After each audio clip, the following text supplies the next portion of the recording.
All right. First, I'd like to introduce Charlotte as our director. Welcome, Charlotte. Welcome to the table, interim director. I'm going to call the meeting to order. Regular board meeting for the Upper Canada School Board for October 8th, and ask that you all rise and join in the singing of our national anthem.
Trustee Buckman? Present.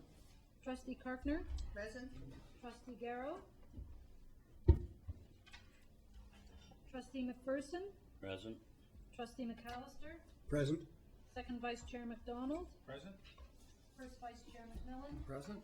Trustee McCrae? Present. Chair Petersma?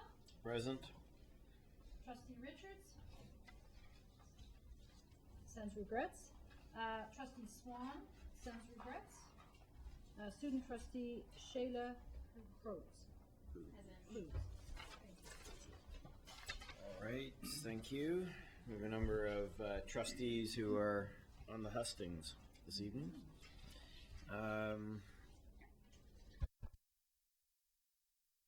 going to change the order of the agenda a little bit. So we're going to actually have private session start right after I've done the agenda, really, the consent items.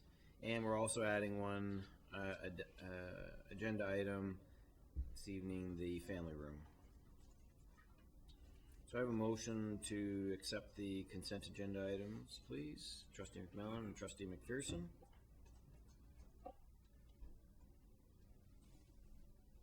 I'm in favor. I'm in favor.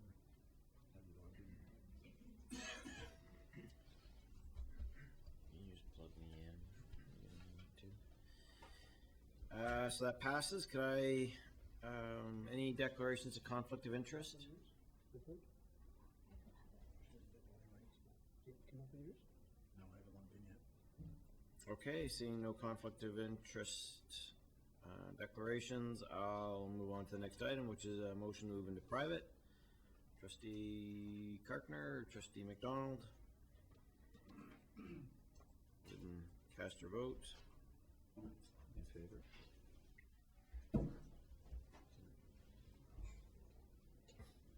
All right, so we'll need about 15 minutes, please. That's how long. Okay, thank you very much for everyone waiting patiently for us.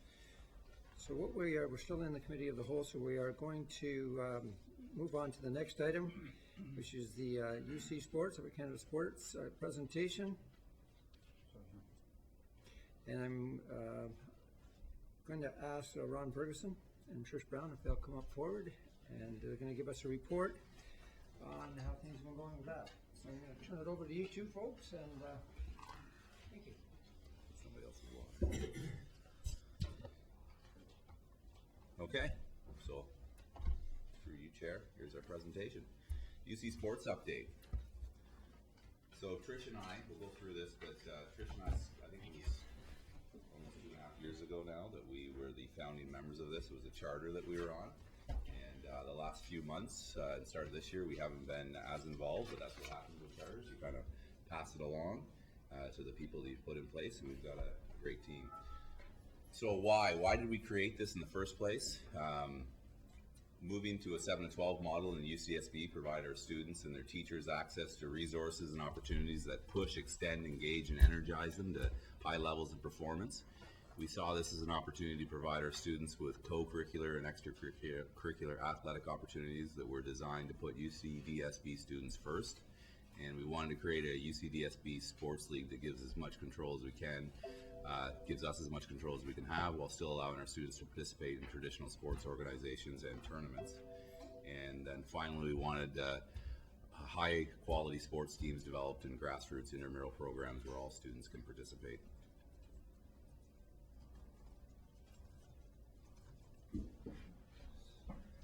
There we go, figured it out. So history of UC Sports League, again, as I mentioned, about 2.5 years ago, 2011, 2012, we looked at creating a sports league that put the kids first, and we launched it in 2012, 2013. It was just Trish and I starting out, so we started with 3 teams and some conveners, 3 sports for our board. We didn't want to go with all of the sports, and that was very successful. And it was one of the first times we had UCTV broadcast UC Sports. Trustee McMillan was there. He did a pretty good job broadcasting. It means there's room for improvement. He did improve. He came back in the future. He told me afterwards I'll get better next time, and he was. And in January, with the pause that some people took, there was an opportunity for us to help out in 9 to 12 as well, and we started to have some UC Cups. It wasn't a full UC Sports League, but we did organize some tournaments, and we've kept those going as well. They were well received, and the year was very successful, and the UC TV coverage expanded, and 100% of our schools with 7 to 8 students participated in the league. So then in 2013, 2014, we expanded the league to 6 sports for grades 7 and 8, and we had a couple sports going for 4 to 6, and then we had 3 UC Cups for 9 to 12, and we maintained 100% participation when we moved to the more sports. And we also started last year coaching clinics with certification taking place for some of our coaches. So key components. Budget, we operated on a budget the first year of $30,000. Then the second year when we expanded it, we exceeded that budget, and so this year it's been increased to $100,000 as the league and our commitments have expanded. Some of the expenses for this, we're covering costs for all the costs associated with UC Cups, the medals, trophies, occasional teacher costs, referees, busing, guest speakers, and professional activities for coaches and administrators, including coaching certification and training. So the return on the investment, 100% participation in our 7 to 12 schools, increased athletic opportunities for our students, equity among our schools regardless of location, and a higher level of coaching and safer sports experience for all.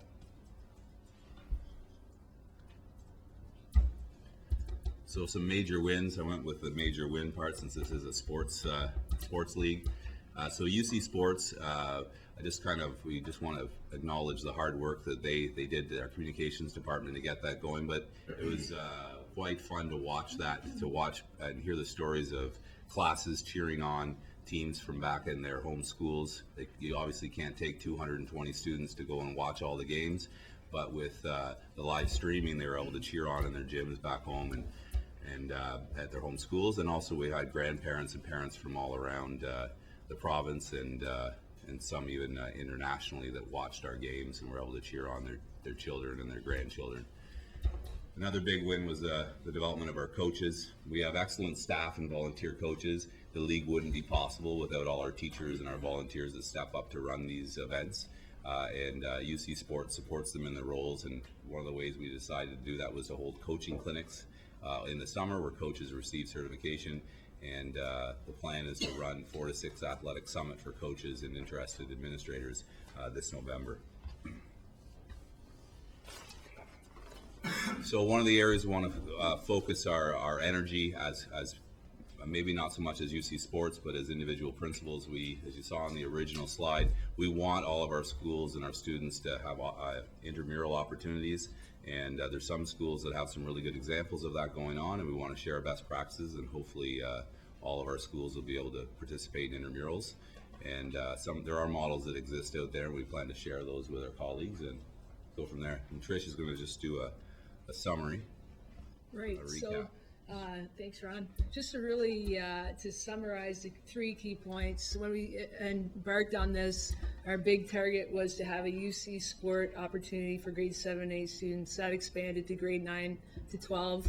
We feel like that's a bullseye. If that's our target, we hit the bullseye on that, and that's continued. That brand has stuck. We wanted to allow coaches and teachers to access opportunities to be trained and grow in their knowledge. We feel like that DART, if it's DARTs that we're using as a implement, is well on its way to the bullseye. And with regard to intramurals and having that grow throughout our schools, that we're just our wrist is cocked and we're ready to get that going. So we feel like it's a really big celebration that this is on its way. So it's been fun working with Ron on this, for sure. Okay. Any comments or questions, trustees? Trustee McPherson. This is basically set up for 7 to 12 schools. Have you experienced any challenges with I'll call it the holdouts? There's 2 families of schools that are still K to 8 and 9 to 12. Is there any particular challenges from that configuration? So through you, Chair. Yeah, it's a little more challenging, but we have some schools that are still in the K to 8 model. But actually, what's an interesting thing that's come out of that, where they all participate. When I say 100% of 7 and 8 students, they're included in that. All of those schools participate. What happens is they have tournaments before they come to the regional tournaments.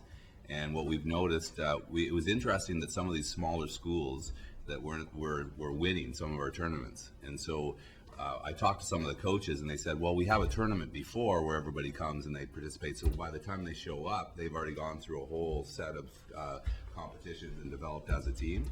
And I think everybody probably remembers our first one, and Montague won the whole thing, right, all the way to the UC Cup. And so they've been able to participate, and on numerous occasions, some of those smaller schools have won the whole thing and have been the top school on the board. So they're included. Trustee Buckland? Thank you, Mr. Chair. Just thinking of a 7 to 12 total concept where there might be activities, perhaps on a tabloid nature. Have you taken a look at that at all? So the team would be from grade 7 to 12.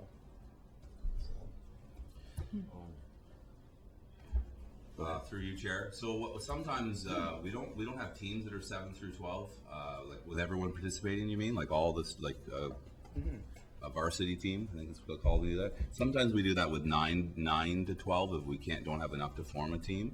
But the fitness level and the athleticism it varies quite a great deal from grade 7 to grade 12. So we tend not to have them compete against each other. Trish, you might want to talk to that. Right, and through you, Chair, the governing bodies, there's OFSA governs the 9 through 12 model, and so the two groups, the 7 and 8 students are actually not allowed to play at the secondary sport level. So we're not really able to do that, but within the school we can do the training, the intramural sports. The older students can work with our younger students, and that's one of a best practice that definitely I know Mr. Ferguson's Link kids are working under. Yes, you could see how the federation split Yeah. would be a hindrance there as well. But, thank you. Yeah, and through you, Chair, just to add, there's lots of opportunities for our older students in the 7 to 12 model in particular to coach. I know when I was coaching a few teams, I realized that there was probably more than I could handle while I did some of my other duties. And so I had some of the grade 12 students help out, and they were better coaches than I probably would have been, and they took the teams all the way to UC Cup. So there's lots of opportunities for them to coach the younger students for sure. Trustee McMillan? Through you, Chair. I want to congratulate the two of you on the work that you did in the very beginning of this. It took two people like yourselves to make this thing grow into what it is, and I know your involvement is not there right now. Just from my own experience being involved, doing an okay job as an announcer and all of those things, what it impresses me is the conversation I hear with students who have an opportunity to compete and meet students from all parts of our board. Many times the students, for example, out in the Van Cleek Hill area, know nothing about a school that's down on the St. Lawrence River. And it allowed the board to come together as a whole and people to compete against kids that they would never had an opportunity to compete against. Another thing that was a real plus, I can remember out doing a volleyball tournament in Kempo, and you had an Olympic athlete or some girl that had played on the Olympic team. And it gave a chance for some of these kids to have a role model, someone to look up to, and then they would talk to the kids about what it took to be able to get to that level of competition. When we look at the budget, we look at the amount of money we put into this. To me, the coaching clinic and building capacity in our teachers and in our coaches to become better at what they do, I think that's where we're going to see a huge rate on our investment. And anytime we can build capacity in our staff, I think that's a huge plus. But I want to ask a question. The intramural, that's where we want to get everybody involved. What do you see as some of the challenges to get some of our schools to get a lot of kids involved in you may not have an answer, but I'm sure there's some challenges that we have to kind of look at and see how we can be creative to get a solution. Through you, Chair. Like all of our extracurricular sports, it's dependent on teachers and their willingness to volunteer and do even more than they're already doing. And so that's one. We have some teachers that are willing to do that. The 7 to 12 model helps with that, though, because we have a lot of grade 11 and 12 students that are certified coaches and are high-level athletes. And so in a number of our schools that have full intramural programs going, they're accessing those students. And schools that have MSIP, they're using those blocks of time to be able to bring intramurals to the 7s and 8s. So I think that's a real opportunity. But yeah, to find the teachers to do it in some cases, and in some cases it's gym time. The 7s and 8s, if it's time for their recess time when intramurals are traditionally run, 9 to 12 may be using the gym space for their gym classes during those times. But again, there's workarounds, right? Especially when it's nice weather. So some of our intramurals are being run outside on the sports field, as the soccer field. So there's workarounds, but there are some real challenges there. And part of what we said we want to do, just as colleagues, is share some of our best practices, and it's going to look different in every site. If it's going to truly be grassroots, it's going to look different in each location. And I think sharing best practices, letting people know there's ways that we got around some of those challenges will be helpful. And so for me personally, I want to run a really good intramural program in my school, and then when people ask, I can say, well, here's some things we learned. So through you, Chair, I did, and in addition to that, in this model of branding and bringing schools together, as you mentioned, it's also increased communication. So the opportunity for these people who are passionate about athletics, they get a chance to talk about what they're doing in their schools. And these conversations are generated just through the interest level of the people. So our job is to facilitate that communication and bring those pieces of information back to the whole group. So that's what we intend to continue to do. Trustee Carpenter? To you, Chair, basically just a comment. When I was looking at the chart on your report here on pages 2 to 5 for 2014-15, I know you're not involved in it now, but if the message could be shared with someone who is deeply involved, and I see your name on here, David, so it must be you.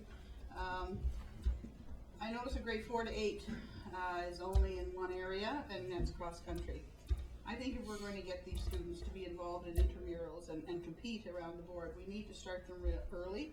4 is fine, but I think in some of these other sports like soccer, I know that grade 4, 5, and 6 love soccer, and if you can get them in grade 4, you've got them up to grade 12. So through you, Chair, or do you want to answer that, Dave? Did you have your hand? You sound like you're ready to go, so So these are the ones that we run for Upper Canada sports.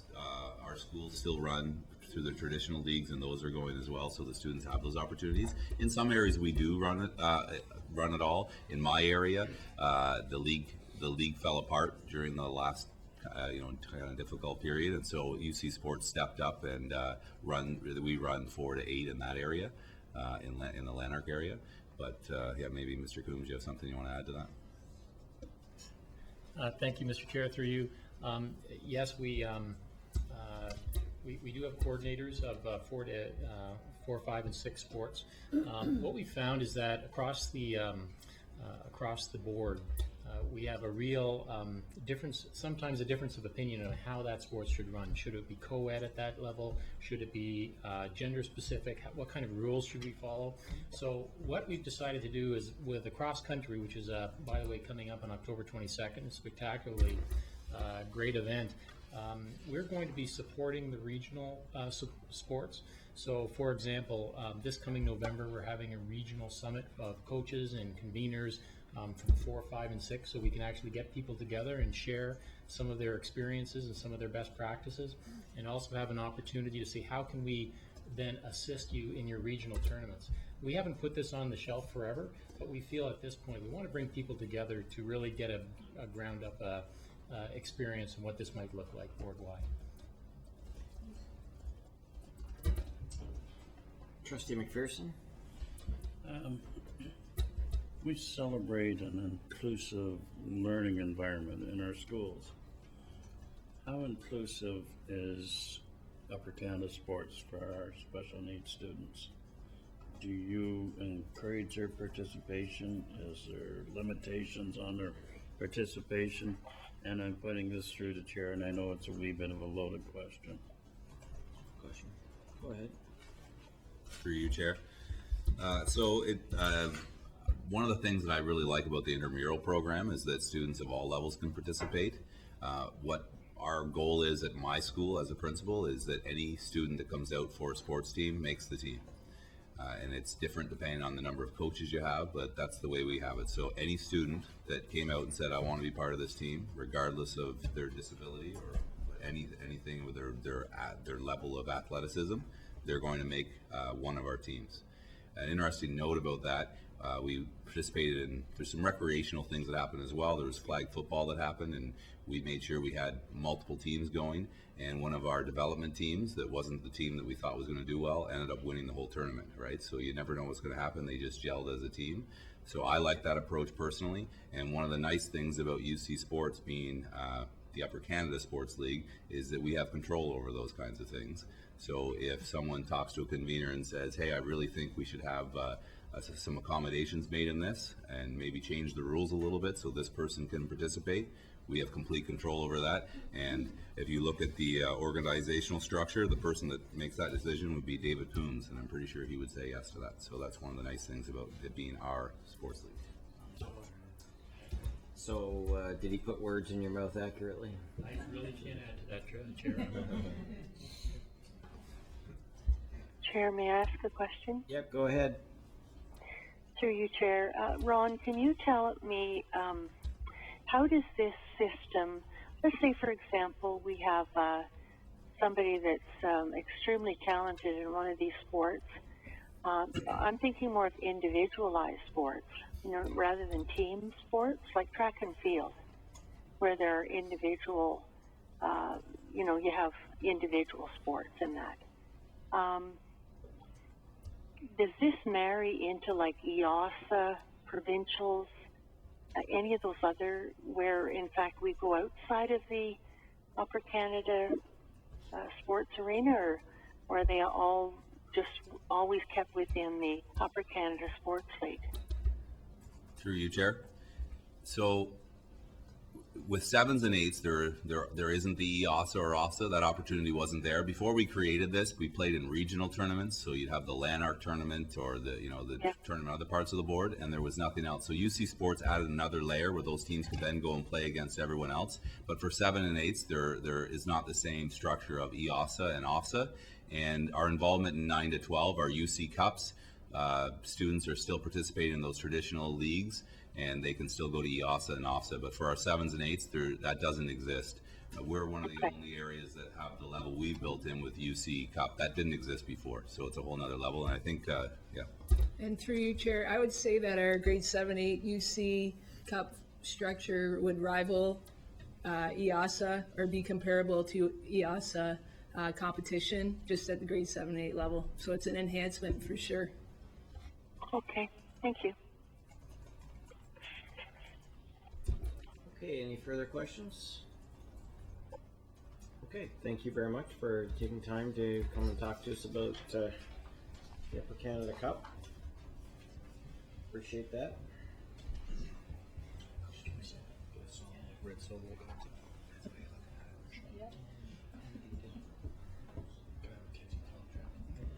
Okay, we'll put you in charge of that. Some catchy notes. Okay, so the next item on our agenda is an update on, or an unveiling, I guess, of our parent portal system, My Family Room. And I'm going to turn the table over to Mr. Hobbs. Thank you, Mr. Chair. It's a pretty exciting occasion when the IT department gets to actually finally unveil something we've been working on behind the curtain like the Wizard of Oz for a couple of years. I'd like to thank my colleagues Julie Robertson and Jim Guerin for coming tonight, and Jim will provide a little bit of a demo for you in a few minutes. You have the report, the written report in your package, but I'll just summarize a few key points about My Family Room. As you'll recall, in June 2012, the board, in response to a few cases where parents were looking for swifter communication home when there were incidents at schools like lockdowns, the board identified a requirement for a mass notification system that would allow parents to specify the means and channel by which they wanted to receive those kinds of urgent communications. So we began researching that in the IT department, and but we started also looking more broadly at not just developing or putting in place a mass notification system, but building an actual platform that we could use to offer secure services to parents over the course of the years. And in thinking through that, there were some key challenges. One of the key challenges for us is we've been operating for a number of years in the mode of offering services primarily targeted at staff, so around 4,000 people. And as you'll recall, when we started a couple of years ago putting students on Office 365, we expanded the scope of our client base, if you will, to more like 30,000 people. And when we started looking at the numbers of parents that we were going to put on, you started looking at another 40,000 parents, so up in the area of 70,000 people regionally that could potentially be using our service. We started thinking about people's expectations of 24/7 service as opposed to just requiring support during school hours. We started thinking about sustainability and affordability, how we could build something that big.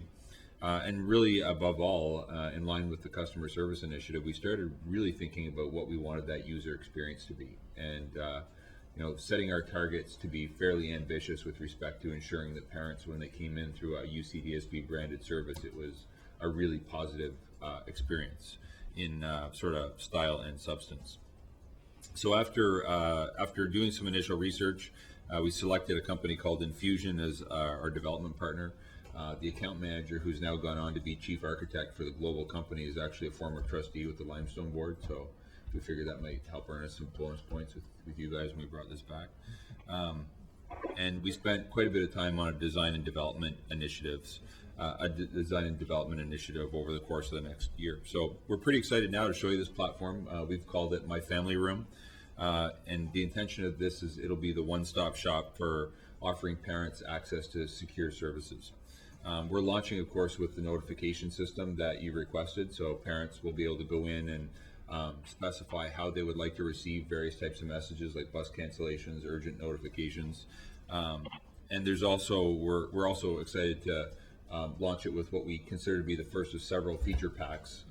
And we're hoping to launch additional features on a fairly regular basis. And this one is it gives parents a view of what their son's or daughter's calendar looks like. So as you know, kids all in our system have Office 365. We provision that to them. It's very similar to what you use for email and calendar, managing your calendar on a day-to-day basis. We provisioned that a couple of years ago, but parents really haven't had, parents have had no view really into what's in their sons and daughters' calendar. And now we're going to show them that through the parent portal. So it really opens up the possibility with a few other things where teachers can start using this as an electronic agenda, for example. And so I can sit here and explain to you all the details, but I thought it probably best if Jim Guerin comes up and gives you a little bit of a guided tour. The system is live live right now, so he'll be giving you a live demonstration of what it looks like.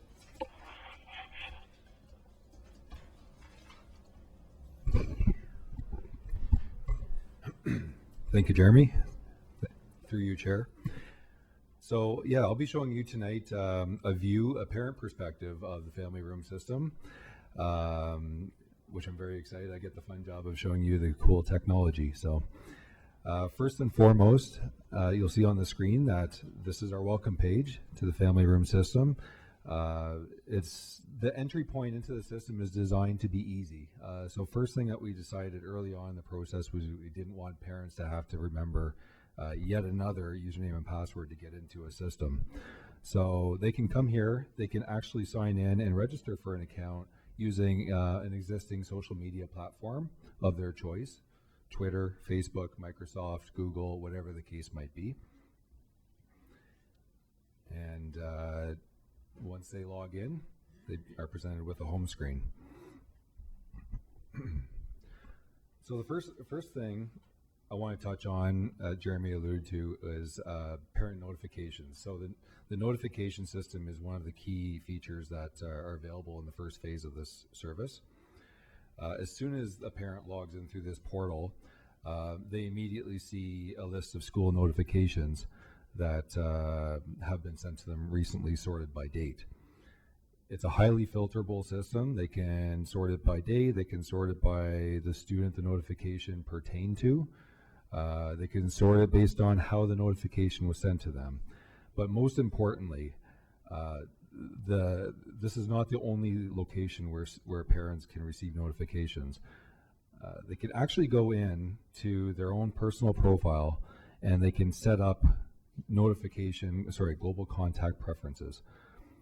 And this is really one of the most important features, because really for the first time ever, as a parent, you can have urgent notifications sent to you through a channel of your choice, so that you get them as fast as humanly possible.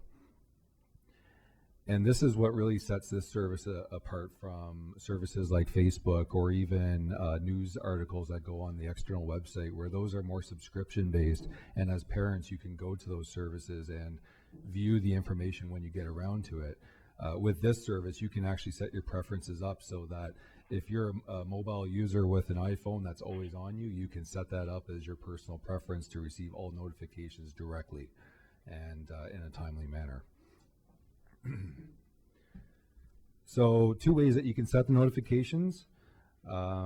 First of all, as I mentioned, you can set them globally by going in, selecting your category, and then basically just putting checkboxes. First, I'll have to go into edit here. You can just put checkboxes beside each type of channel that you want those types of communications to be sent to. You don't have to, you're not restricted to just one channel. You can have it sent to multiple channels. So for school emergencies, for example, you may wish to select them all and just say, look, if there's a school emergency, I don't care if I get duplicate messages, I want to get that message. So, and secondly, aside from the global contact preferences, you can actually go into your individual children, which I'll demonstrate for you here. In this case, I have 3 children registered with this account. You can select a child, and you can actually set specific contact preferences for that child, and they can be different from one to the next. So different options: email, SMS text messages, voice communications. Those are basically your options, and like I mentioned, you can choose one or you can choose all. And the next thing I would like to show you is the calendar functionality. So think of this really as an electronic agenda. So we have students out there with Office 365 calendars. Even today we have teaching staff have the ability to send events to children in their class, the students in their class. And basically you can set up, like you can send out documents, you can send out test reminders, whatever the case might be. The parents never had a view into that, and that's what this really addresses. So as a parent, if I'm in the family room interface and I click on the calendar tab, and this takes a second or two to load all the events up, you'll actually start by seeing a unified view of all of the events that are contained in each of your child's calendars. They're all, it's very, very simple, intuitive interface. So you have a list of children, basically a legend on the left-hand side, where it's all color-coded. So you can see for each event which child it pertains to. This screen, the best part of this feature really is that this screen is highly filterable. So you might get a case where there's like dozens of events that show up in a single month, and by selecting individual children, sorry, parent perspective, you can actually filter the calendar view to show only the events that pertain to those children. So you can select, in this example, one child, or multiple. You can also take it a level further and say, maybe I just want to see a list of school year calendar events, such as stat holidays or PD days. You can do that. You can click on school year calendar, and it will filter out everything else and show you just the upcoming days that are in the school year calendar. So it's very powerful. I will show you actually a live demonstration in a few minutes about how quickly either a parent or a staff member can actually send a meeting invite to a student and have it appear in this calendar almost instantaneously. So the key thing with this is you can imagine a huge opportunity to reduce paper usage in the board. We actually estimate that for the average elementary student, about 30 to 60 separate documents go home in student backpacks for parents to view or parents to sign and return to the school. So we think that this feature, there's a lot of potential to cut into that and reduce it substantially.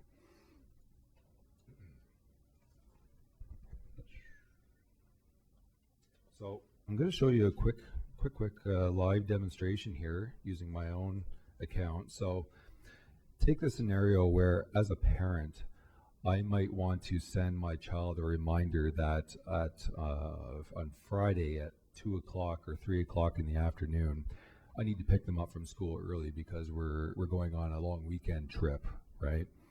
So this is an example of that, where I can actually set up the event using any service really that supports calendar, like standard calendar functionality. So I fill in my usual details. I've actually done some of this in advance for the sake of time. You put in a title, you put in a quick description, you add in your recipients, very similar to sending out an email. In this case, I've already pre-populated that, and you just click save and you send it. And now in this case, this was for 3 o'clock p.m. on Friday, October 10th. So if the parent is already in the system, or the next time they log into the system, there's the invite. So it appears immediately in the calendar. Note that there's no intervention required by the child. There's some children in our system who use their board email account. There's others that don't, particularly the younger children in the primary grades. The nice thing about this service is that there's no intervention required. So as a staff member or a parent, I can send something to a child's calendar and it'll appear immediately. An added bonus of this, and unfortunately I can't demonstrate this tonight because we're about a week from delivering it. As a teacher, for example, I could actually send an event out to an entire class using a pre-populated distribution list that the IT staff are populating with members automatically, very similar to how we do staff distribution lists in the board. So as parents sign up for the family room service, all of that will happen automatically in the back end. So, and the last thing I'd like to touch on very briefly, other features and functionality within this interface. So as a parent, I can view my contact information that's on file with the board. And I can also change it. I can change pretty much almost every element or every attribute related to myself that's on file with the board, which saves a call to the school, right?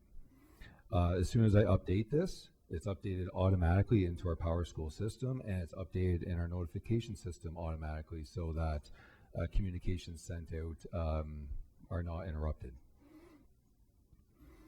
And the other thing that's important is children's or child information that's on file with the school is also located here. So I can go in, I can view every aspect of information that's on file about my children.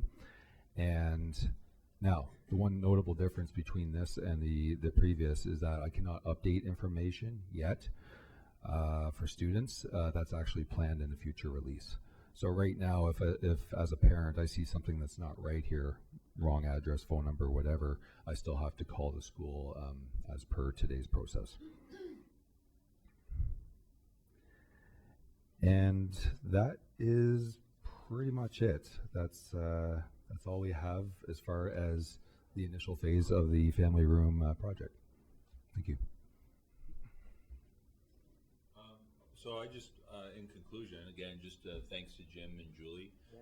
I think what you've seen is a slice of functionality. The calendar piece, I think, is actually, I'm pretty excited about it because I think we tend to think about calendars as an example as, you know, there's something in there that says test on Friday. But if you're comfortable using MS Outlook, one of the nice things about it is when a teacher sends a student saying there's a calendar invitation saying there's an assignment due on Thursday, they can include attachments, they can include PDF documents, they can include rubrics and all kinds of other assessment criteria. They can even include things that might help a parent assist the student at home. And all that comes through for the parent to see, right? So it's not just a matter of marking something in a calendar. It's really, I think, a great way of actually engaging parent at home potentially in a better way with what's going on. And the second thing I think Jim pointed out that's really interesting about it is that parents can also contribute too. So parents can, for example, say, you know what, work with their son or daughter and say, you have a test on Friday, maybe we'll send you an invitation or something that marks each day in advance, 3 days in advance, that we're going to work together on studying for your test or something. So I think there's a lot more to this than just calendar. We've already got a roster of additional feature packs planned for the next 2 years. So we're hoping every several months we're going to be releasing something that's something significant for parents that will contribute to improving the ease of interaction that they have with the Upper Canada District School Board. So thank you very much, and really looking forward to bringing some of those feature packs back to board. Trustee McDonald? Let me go first? Yep. Well, I'm excited. This is something that I've been asking for a number of years. It leads back to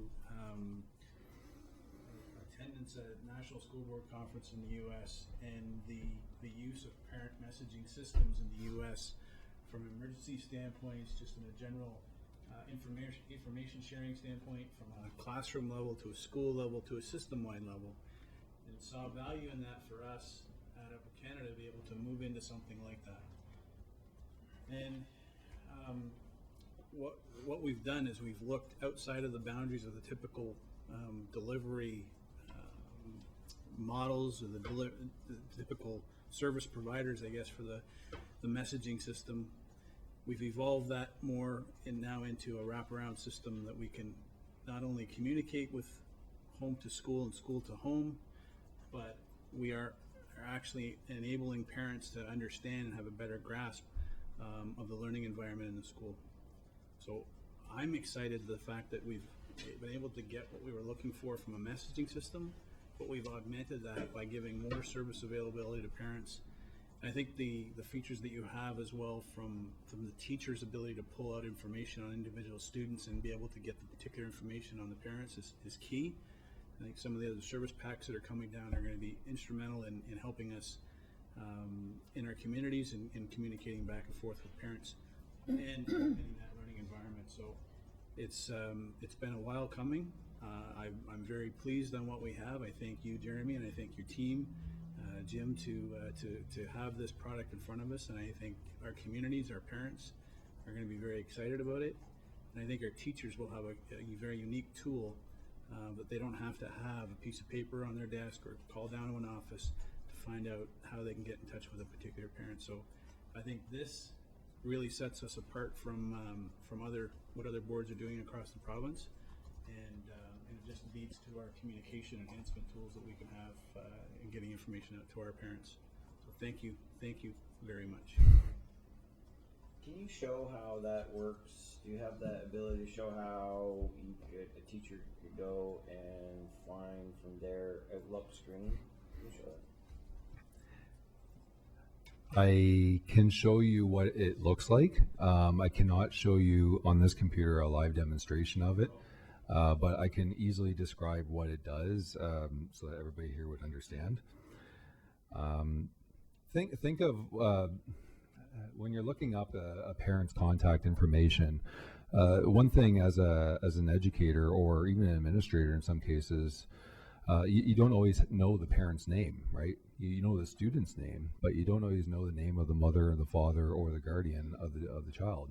So what we've tried to do is take it from the perspective of, well, what information do they know? So if you think of looking up a user in an address list, very much like how we have it set up in our board email system. And then when you find the student name, you can do a search and find the student name and double click on that student to open up their contact card that shows all of their information. Well, basically there's going to be a hyperlink on that contact card, and when you click on that, it'll open up a window and it'll show you this information. I'll just bring it up here so you can see a visual. And there's what it would look like. So this window would actually open up. It would be a new window outside of your email, and it would show you a list of all the different ways that I can get in contact with the parents. They're all actionable links as well. So if I actually click on the email address, it'll open up my Outlook client and you can start composing a message right away. So this takes a lot of the guesswork out of the process of trying to figure out, well, what is the father's name, right? So. And that's the email address that the parent themselves would populate. Correct. Now, just to focus in on this one, does it log it so that if a teacher, let's say, wanted to show communication home, it would log that communication as well? In the case of email, yes, because we do have an email. Through the use of an email archive system, we would actually have a digital record of all those communications. Phone, not so much. If they pick up the phone, of course, we don't really have an easy way to capture that conversation. The link, would it? Yeah, you're probably about 2 years ahead when we actually have link unified messaging in place and call out capabilities. I think, if I'm not mistaken, if they're accessing this information, all of our computers have Microsoft Link installed on them as well. Yes. One of the capabilities of Microsoft Link as well is to be able to make a voice over IP call. So from their desk, from their computer, they can make a call to a parent. Yeah. Yes. Yes. Through you, Chair. You're absolutely correct. If you are a Link user who has been set up with that dial-out capability, the answer is yes. You could actually click on one of these phone numbers, and it would, because you have Link on your computer, it would actually start a voice conversation through Link, a dial-out conversation.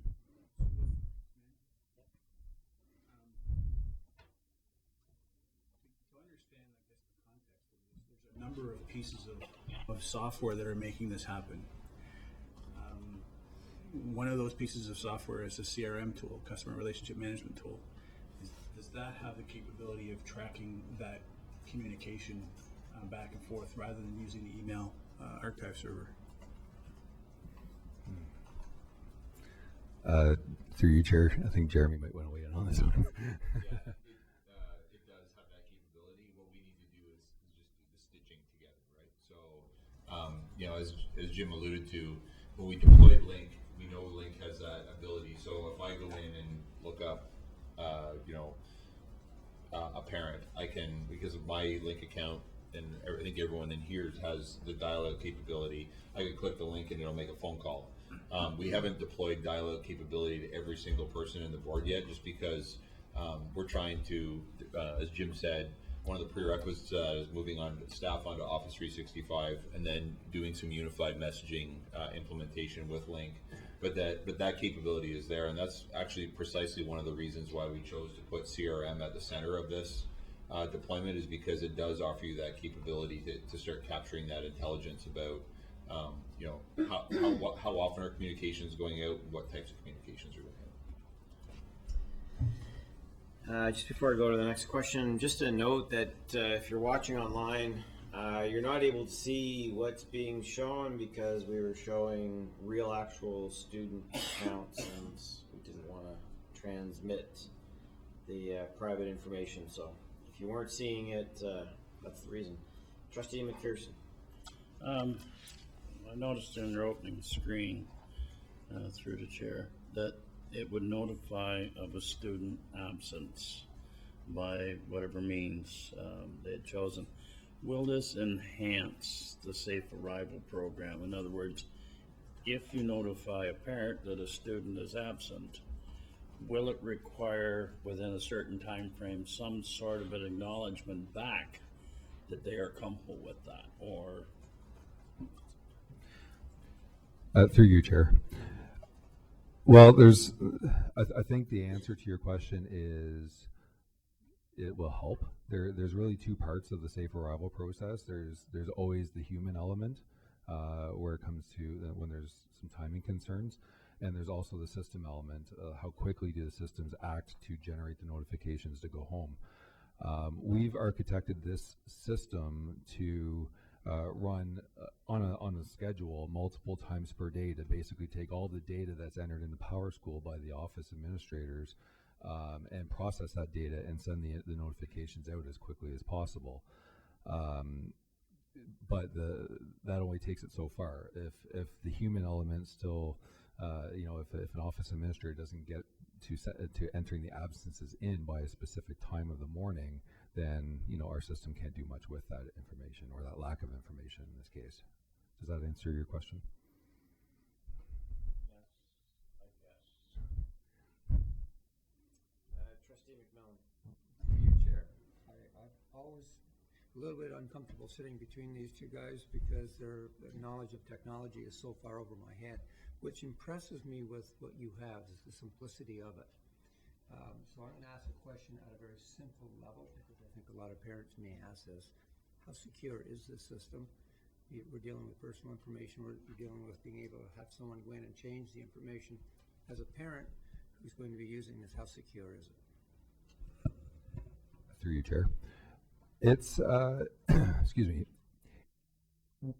We've treated security very carefully. It's been at the forefront since the early design phases of the service. It's one of the main reasons why, as an example, early on we considered, well, is there a way that we can have some sort of an electronic sign-up process for parents so that they don't have to go into the school to sign up for a My Family Room account? And after some deliberation and debate, we quickly, we just decided that wasn't safe enough. There's always that potential for fraudulent activity electronically, and we're putting the kids' information at risk. So for that reason, we decided to say, okay, we're gonna actually ask each parent to come in and sign up for a family room account so that we can A, verify their identity, and B, verify their relationship with the children that they wish to link to their account. So that's the first part of it. On the system side, we have all the databases that store this information in-house in our own data center, secured 256-bit encryption. There's all the certificates in place. And on the front end, because we're using well-known social media accounts to provide login access to these services, the front end is as secure as those services. And in the case of Twitter and Google and Facebook, they're quite secure. They're all secure websites, and all that information is protected while in transit. So. Trustee McAllister. Could you give me an example? I'm a parent, and I'm on Facebook. How do I use this? How do I register easily? Sure. I'll describe the registration process at a very high level. So if you've already got a Facebook account, that's fantastic. What you would probably, what you would do is, first of all, as a parent, you would get a letter home and a brochure from the school saying an introduction to the family room service, and the letter would indicate details about what you need to do as a parent to sign up. So as a parent, the first step that you will go through is going to a website and booking an appointment with the school. And that was a necessary step that we had to build in so that we could control or not overwhelm our office administrators in the schools with a flood of unexpected parent traffic into the site. So by using a booking process, we can actually control that and make sure that that's more expected behavior. Once you've booked your appointment, then you arrive at the school on your appointment time slot, and you will basically go to like a registration booth. The person staffed at that booth will ask you some basic information. They'll probably ask you to validate your identity, like picture ID, to make sure you are who you say you are. And then they'll ask for documentation for your children, like a birth certificate, baptismal certificate, whatever the case might be, to verify that your relationship with the children. Once they've done that, it's really simple at that point. They ask you for an email address to send an activation email to. So you provide them that information. They type it in, they click a box, they hit submit, and then you go home, and within a couple of hours, you'll get the email in your inbox saying, "Welcome to my family room, click this link to get started." And the first time you arrive at that page, you get to choose which social media account to log in with. In your case, you would use Facebook, you'd click on the logo, and you would log in just as if you were logging into Facebook. It's the exact same, very, very similar process. Once you're in, and you're good to go. Jim, what's the communication plan for releasing this to parents? Right. So the communication plan, there's a few things we're doing.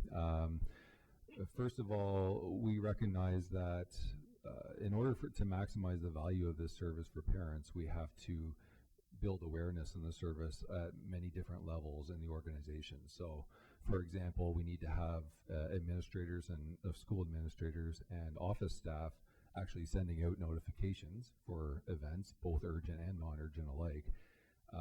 We have to have teachers using some of this calendar functionality as well, because the worst thing that could happen as a parent is that you go in, you log in, you're all excited about the service, and then you go in, you see basically a blank calendar and no notifications, right? So we really do have to have an extended campaign, which we are planning, to keep schools engaged and really make them understand, like, this is not only to benefit parents, but there's benefits at different levels. So for the office administrator, for example, the benefit to them is they're not going to have as many parents calling them to update information, right? For the teacher, this just opens up communication channels that they never had before with the parent. So it's up to us to have an extended campaign, and we are planning that to make sure that we're not just pushing this thing out of the nest and saying, here you go, here's family room, and let's move on to the next project. We're actually going to make sure that we keep a focus on this service. Just to maybe add a little bit to what Jim said, is he alluded to one of the concerns about rolling this out is, you're dealing with potentially 40,000 parents out there who might want accounts. It could be a busy day at the office, at the school, the day you announce this. And so one of the things we've been trying to do is, we could definitely, this is, like I said, live right now in production, and we could send out the flyers to parents and hope for the best. But, we've actually taken the approach of a bit slower rollout, because you just want to make sure that parent experience is really good. So I'll give you a flavor for what we're doing. We're going to do a pilot of 4 schools, and essentially when we're starting a pilot, we have about a 6-week countdown. The countdown begins with sort of letting the schools know what we're going to be doing, that we're going to be coming to their school to roll out My Family Room. We've got a series of promotional materials that we've already prepared that will equip the school with a letter that they can send out to parents saying it's coming. We provision this booking site so parents can really essentially book time slots in 15-minute increments. We're hiring OT staff, office admin staff, to supplement school staff to deal with the rush before and after schools, because we expect those to be the busiest times. And then in that intervening time when we're doing the promotion at a school, we're doing the bookings, we'll be in training staff in the school on how to send notifications, how to do some of the calendar work. and how to set parents up. So over a course of a 6-week period, we'll actually finish a family of schools, start to finish, an entire family of schools. And the idea there will be, we'll be there for a few days with supplemental staff, and we'll leave the school in good shape, hopefully having accommodated the initial rush of families in order to get it done, and then move on to the next family of schools with the same process. We're looking at, as Jim said, one of the challenges that you have with these things is it's a bit of a chicken and egg thing, is that parents won't sign up unless there's good content in there, and people aren't going to put good content in there unless there's someone saying, hey, we want content, right? So we're working both sides of the spectrum, really promoting it heavily with parents, and we've got a variety of promotional ideas, and then really putting a big focus on teachers and school staff to start using Calendar. There's some other promotional materials. We're doing a series of videos on that to sort of really short, brief, maybe 30-second commercials, if you will, on little bits of the functionality, just to build awareness among parents and students and staff about what this is and what it's good for. So, the challenge for us is we're excited, but it's a little bit of slow down to hurry up so that we really get good uptake. And the goal for us is to have, I think the goal we set was 40% of unique families in the board would have at least one person registered with a family room account by the end of the year. So we're looking at, I think, around 8,000 people is what we targeted. Have you thought of using school councils as a vehicle to promote this? I'm not sure we have, but we would be happy to use anybody who's willing to carry a poster for us. For sure. I'd be glad to help you. All right, thank you. But in fairness, you were at school councils last night. I was indeed. Yes, you were. You presented to 5, 6. I've lost track of where I am. Okay, go ahead. Just through you, Oh, Chair, sorry. Just to follow up on that, last night at the Parent Involvement Committee, it was talked about, Cindy talked a lot of, answered some of the questions, and they were quite excited about the possibility. So Parent Involvement Committee can also be a huge vehicle to get this out. Trustee Carpenter? Just a comment. I think this is fantastic, and I'm beginning to think I should have kids in the system so I can use it. But anyway, I'm too old for that nonsense. I like the idea on your homepage that you have the Upper Canada logo, and I encourage you to use it wherever you can on the other pages, especially the calendar pages. So we're trying to get our message out there one way or the other. Sure. Thank you. Any other comments? Well, I like to echo what my second vice said, that it's great to see this come to fruition, and thank you very much to your team and yourself, Jeremy, for your leadership, and I think it's going to be really exciting. And I do have kids in the system, so as soon as my schools get online, I'll be playing with it. So thank you, Jim and Jeremy. Thank you. Julie. And Julie. And Julie. Julie, Jim, Jeremy.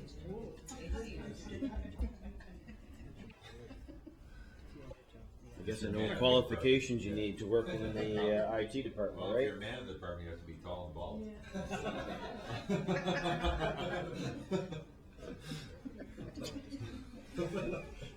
Oh, just saying. What happened to Steve then? True enough. All right, thank you very much. I need a motion to move back into the regular board meeting. Trustee McMillan and Trustee McPherson.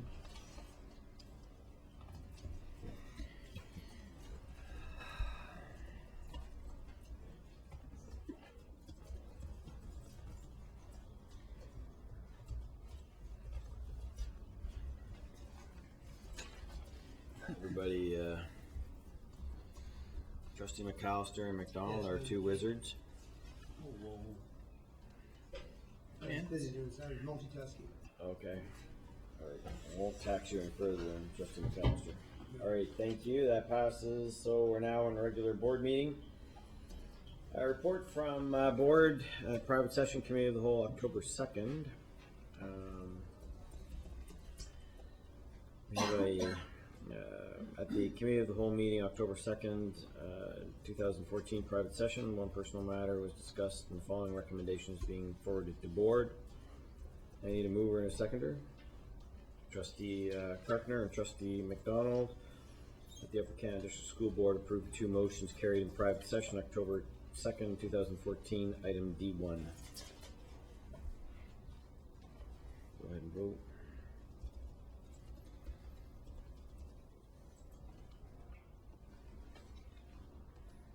Chair, it's Peter. I vote yes. Thank you.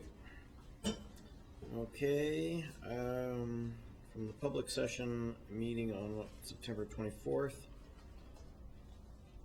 we had a couple presentations, 4 discussion items, and we have 2 recommendations being brought forward. So the first one is to do with capture rate. So can I have a mover and a seconder, please? Trustee McPherson and Trustee McAllister.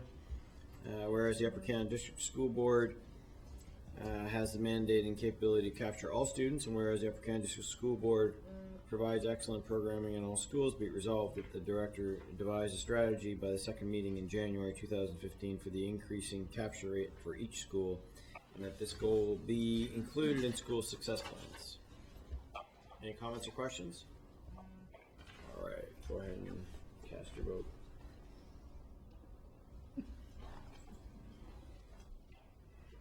Add it to the list, Charlotte.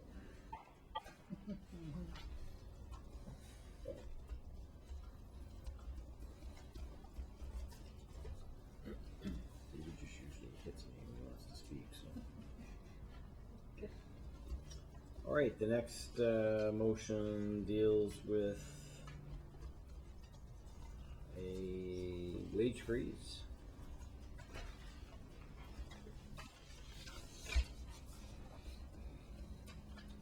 Can I have a mover and seconder? Trustee McDonald, Trustee Buckland.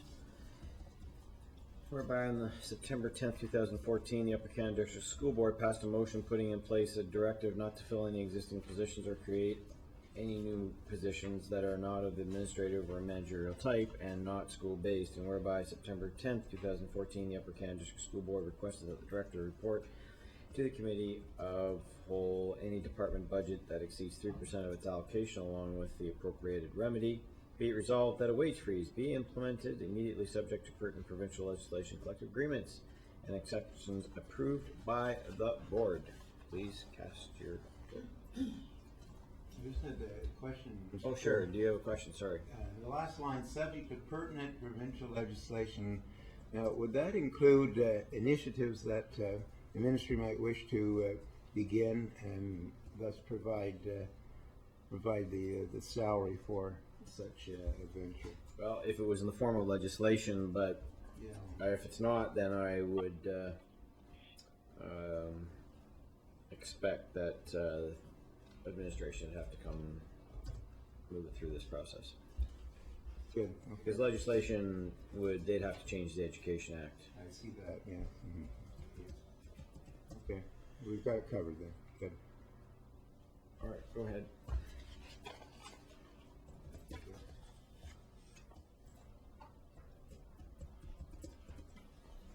Any comments?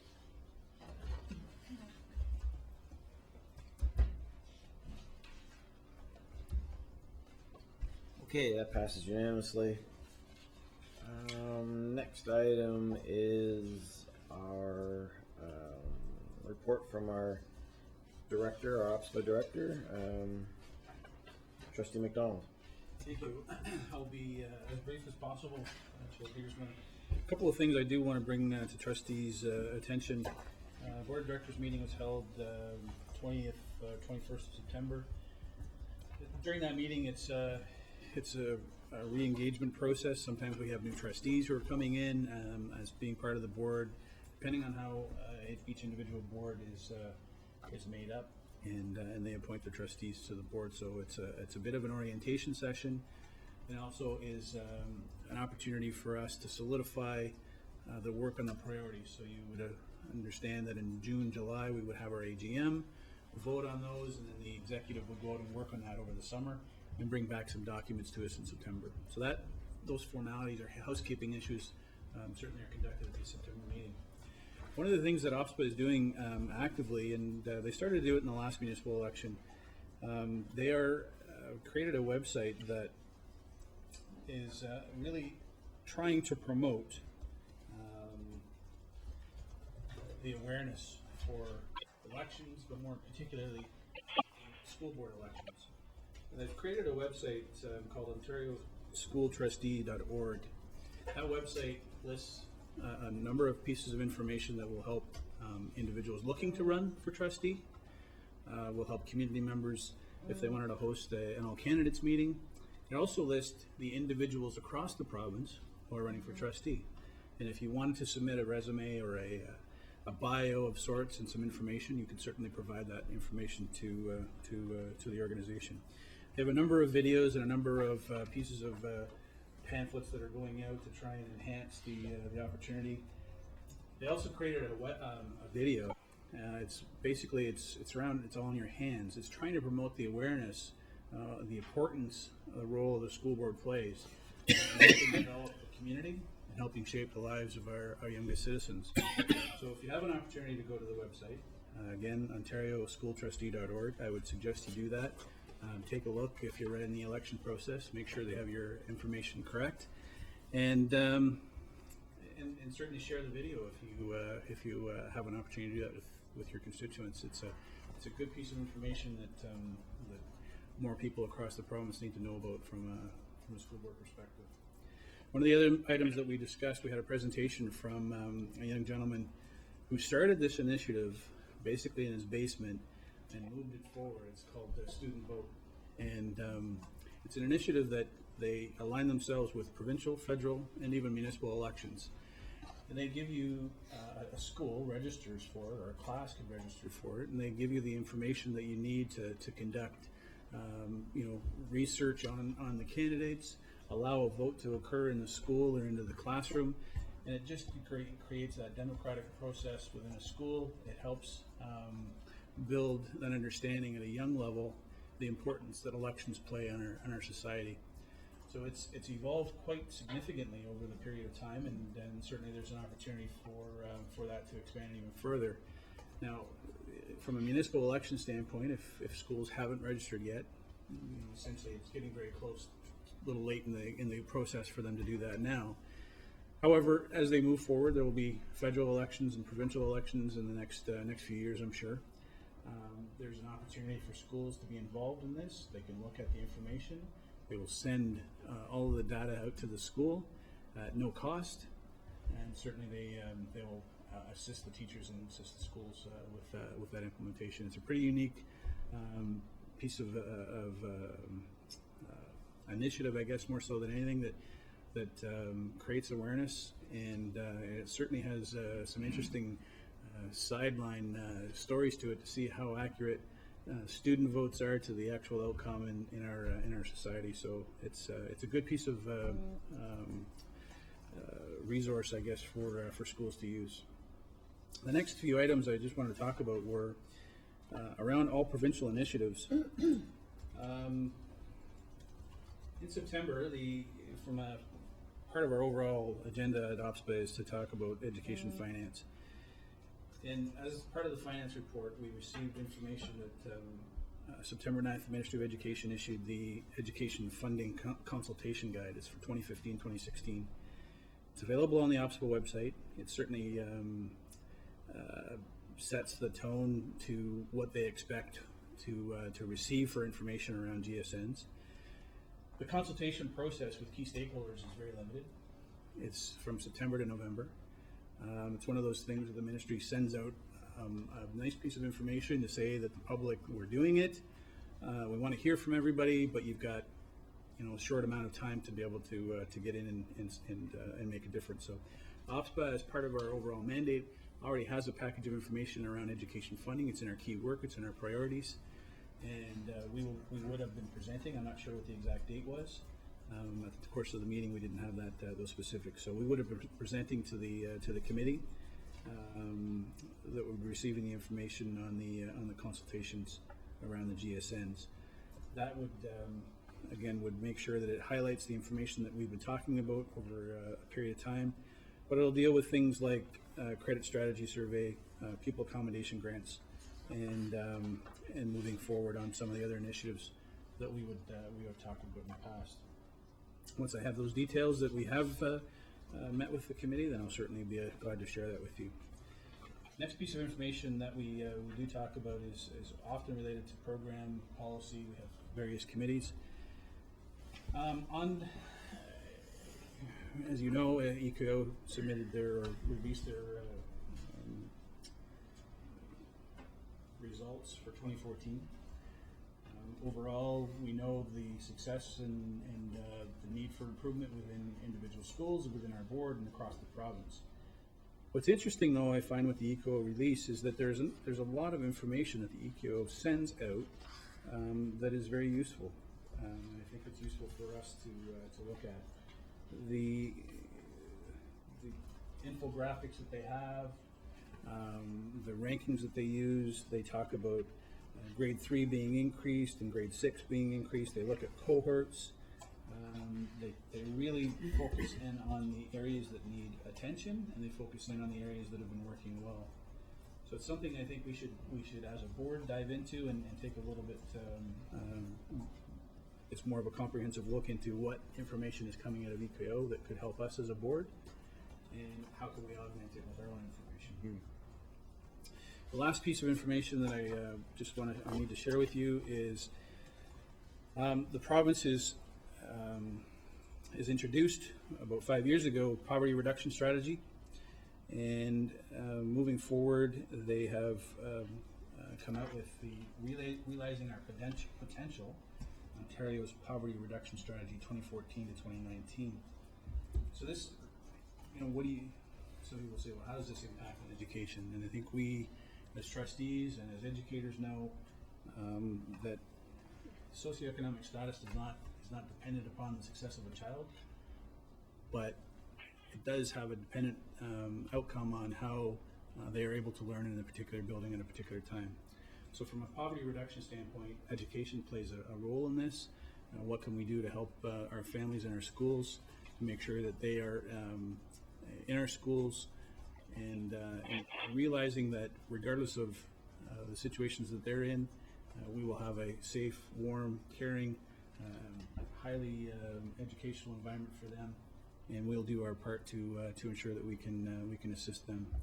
Some of those strategies involve helping move forward with the FDK, but overall there's significant strategies in reducing poverty across the province, and I think it's important, incumbent upon us to be aware of them, to be involved in the process as it moves forward. It's certainly an opportunity for us as a Board of Education to make sure that we're involved in this process as well. That is the information that I have for you, Mr. Chair, at this point, and I'll be glad to answer any questions. Okay. Any comments or questions? Any updates from our committee members? No, our first committee and joint committee is on November the 7th. Okay. All right. Thank you very much. I'll give you those links as well so that we can share them with trustees.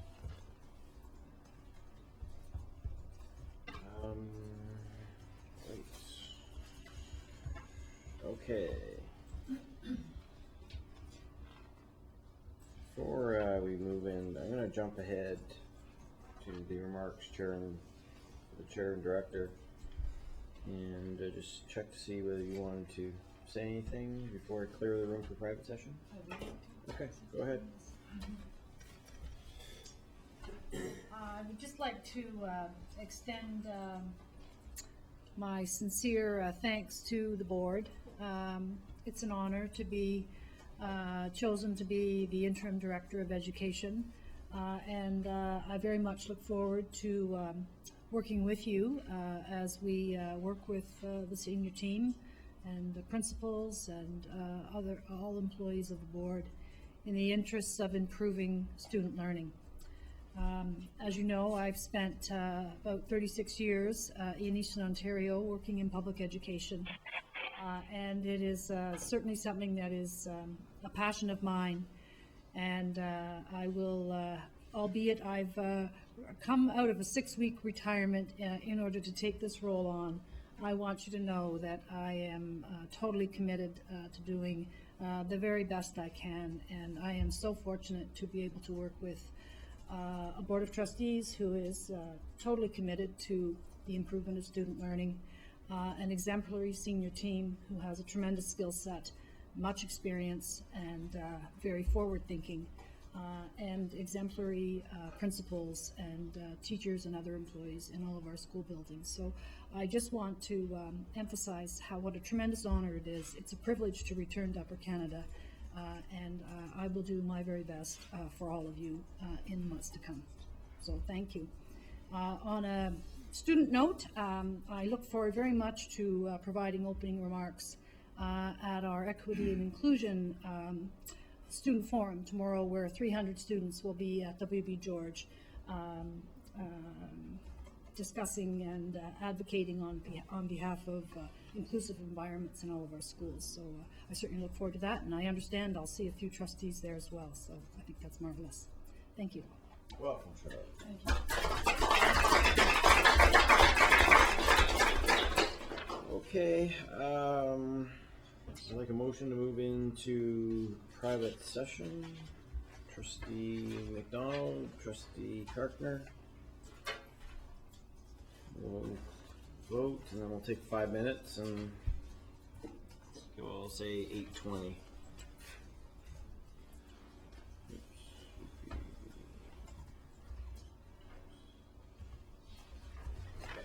That's great. So we'll take 5 minutes to change the room around, and we'll be back.